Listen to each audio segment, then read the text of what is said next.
한국 근로자 다 내쫓더니 난리난 미국 조지아주 상황.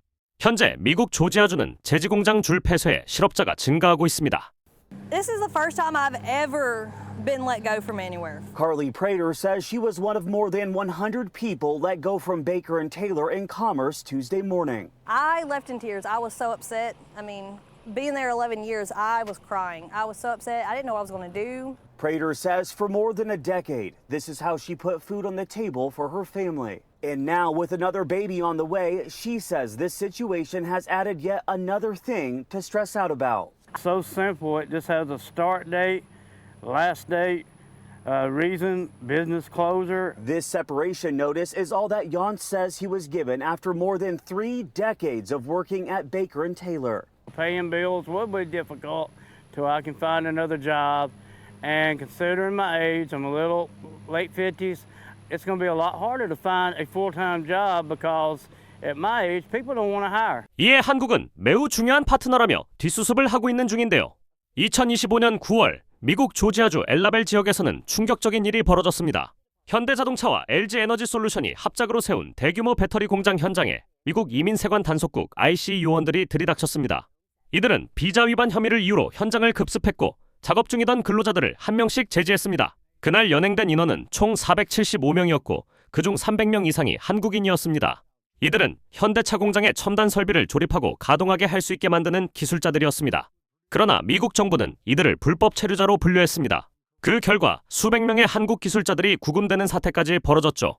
이 사건은 단순한 불법 체류 단속이 아니었습니다.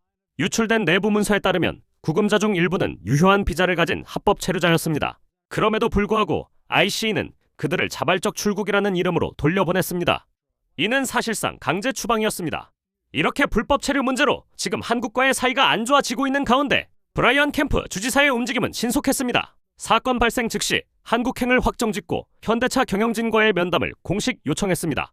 지난 9월 21일 현지 매체 애틀랜타 저널 컨스티튜션이 입수한 이메일에는 현대차가 조지아의 중요한 투자자이자 파트너라는 문구가 명시되어 있었습니다. 캠프 주지사는 조지아에서 사업 중인 기업들과 진출 검토 기업들 모두와 긴밀히 소통하고 있으며 비자 문제와 관련해 백악관과도 논의 중이라고 밝혔습니다. 특히 배터리 부품 분야 고급 인력의 적시 투입을 위해 비자 절차 간소화 가능성을 시사하며 규정 준수와 성장 속도를 동시에 확보하겠다는 의지를 드러냈습니다. 그런데 불과 몇 주 뒤 같은 조지아주에서 또 다른 위기가 찾아왔습니다. 현지 언론 애틀랜타 저널 컨스티튜션은 인터내셔널 제지공장이 조지아주 서베너와 라이스보로의 두 공장을 폐쇄했다고 보도했습니다. 이 공장들은 90년 동안 지역의 상징이었습니다. 서베너의 풍부한 산림 자원을 활용해 종이상자와 포장재를 생산해왔습니다. 조지아주는 원래 목재 산업이 강한 지역이었습니다. 목재 운반 트럭이 일반 차량보다 많을 정도로 벌목업이 활발했습니다. 하지만 이번 공장 폐쇄로 1,100명의 근로자가 일자리를 잃었습니다. 또한 목재를 납품하던 5만 명의 산림업 종사자와 운전기사, 기계정비사들도 타격을 받았습니다. 토지 소유주, 벌목공, 운송업자까지 연쇄적인 경제 충격을 맞았습니다. 조지아 산림위원회 대번 다트넬 위원장은 제지공장 폐쇄는 우리 경제의 심장을 멈추게 한 사건이라고 말했습니다. 그리고 트럼프는 조지아주에 아주 중요한 사업을 시작할 것이라며 발표를 했는데요. 미국 조지아주, 현재 매체에서 미국의 에너지부가 사바나 강지의 플루토늄 제조 확대라는 제목의 기사를 게재했습니다. 최근 미국의 핵전력을 재건하고 더욱 업그레이드를 할 목적으로 핵 제조에 필요한 플루토늄을 조지아주에서 생산하는 시설을 만들겠다고 했습니다. 이에 조지아주에서는 방사능 유출 피해에 대한 우려가 있어 핵무기 제조를 막아달라는 소송을 제기했습니다. 이처럼 조지아주는 산업의 근간이 흔들리고 있습니다. 제지업, 벌목업, 중소제조업이 무너지고 그 자리를 대체할 산업은 아직 충분히 성장하지 못했습니다. 그나마 이 지역을 지탱하는 것은 현대자동차의 전기차 공장뿐입니다. 지난해 개장한 현대차 메타플랜트는 지역 경제에 활기를 불어넣었습니다. 공장이 들어서자 창고와 물류센터가 생기고 주택 판매도 늘었습니다. 현대차는 2031년까지 1만 5천 개의 일자리를 만들겠다고 약속했습니다. 조지아주 주민들은 현대차를 희망으로 바라봤습니다. 하지만 아이러니하게도 그 희망을 지탱하던 한국 기술자들이 ICE 단속으로 체포되었습니다. 서베너 지역에서 제지공장이 문을 닫은 그 시기, 불과 몇 마일 떨어진 현대차 공장에서는 한국인 기술자들이 구금되었습니다. 하루는 공장이 폐쇄되고 하루는 기술자가 구속되는 일이 이어진 것입니다. 이 도시에서는 산업과 사람, 일자리와 인권이 동시에 흔들리고 있습니다. 최근 버디 카터 하원 의원과 트리폴리슨 경제개발청장은 배터리 공장 완공을 위해 한국 기술자들의 조기 귀국이 필요하다고 말했습니다. 그들의 말은 곧 이렇게 들렸습니다. 우리에겐 한국의 기술이 필요합니다. 하지만 정작 그 기술자들을 구속한 것도 미국이었습니다. 이 모순된 현실이 조지아주의 오늘을 보여줍니다. 그런데 이 모든 혼란 속에서 조지아주 경제개발부의 팻 윌슨 장관은 전혀 다른 모습을 보였습니다. 그는 한국 정부가 주최한 개천절 행사에 참석해 연단에 올랐습니다. 그리고 이렇게 말했습니다. 한국 기업은 조지아에서 가장 중요한 투자 파트너입니다. 여러분 덕분에 수만 명의 주민들이 더 나은 삶을 살고 있습니다. 그는 한국 기업을 향한 찬사를 이어갔습니다.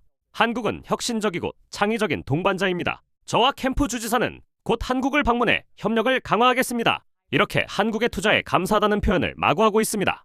조지아주는 지금 거대한 전환기에 서 있습니다. 90년간 이어진 제지 산업이 무너졌고 새로운 산업인 전기차와 배터리 산업이 그 자리를 대신하고 있습니다. 그러나 그 변화 속에는 불평등이 숨어 있습니다. 지역 주민은 일자리를 잃고 외국 기술자는 단속의 대상이 되고 있습니다. 경제는 성장하고 있지만 사람은 보호받지 못하고 있습니다. 한국 기업은 조지아 경제의 희망이자 동시에 미국 정치의 도구가 되고 있습니다. 경제적 협력의 뒤에는 언제나 이해관계가 존재합니다. 조지아주가 한국을 환영한다고 말하지만 그 환영이 언제까지 이어질지는 아무도 모릅니다. 정치가 바뀌면 태도도 바뀝니다. 투자와 외교의 언어 속에서 가장 먼저 희생되는 것은 언제나 노동자입니다. 이번 사건은 우리에게 중요한 질문을 던집니다. 투자와 일자리, 그리고 인권 중 무엇이 더 중요한가입니다. 경제적 성공이라는 이름 아래 인간의 존엄이 희생되어도 괜찮은가입니다. 한국의 기술은 세계를 움직이고 있지만 그 기술을 전하는 사람들의 삶은 여전히 불안정합니다. 조지아주에서 벌어진 이 사건은 한 지역의 문제가 아닙니다. 글로벌 산업 구조 속에서 외국인 노동자들이 어떤 대우를 받는지를 보여주는 단면입니다. 돈과 외교가 사람보다 앞설 때 문명은 더 이상 진보라고 부를 수 없습니다. 지금 조지아주는 선택의 기로에 서 있습니다. 무너진 산업을 복구하고 사람을 지킬 수 있을지, 그리고 한국과의 협력을 진정한 상생으로 만들 수 있을지, 이 사건은 우리에게 말하고 있습니다. 진정한 발전은 투자나 공장에서 시작되지 않습니다. 사람을 존중하는 마음에서 시작됩니다. 그 마음이 사라진다면 그 어떤 산업도 오래가지 못합니다.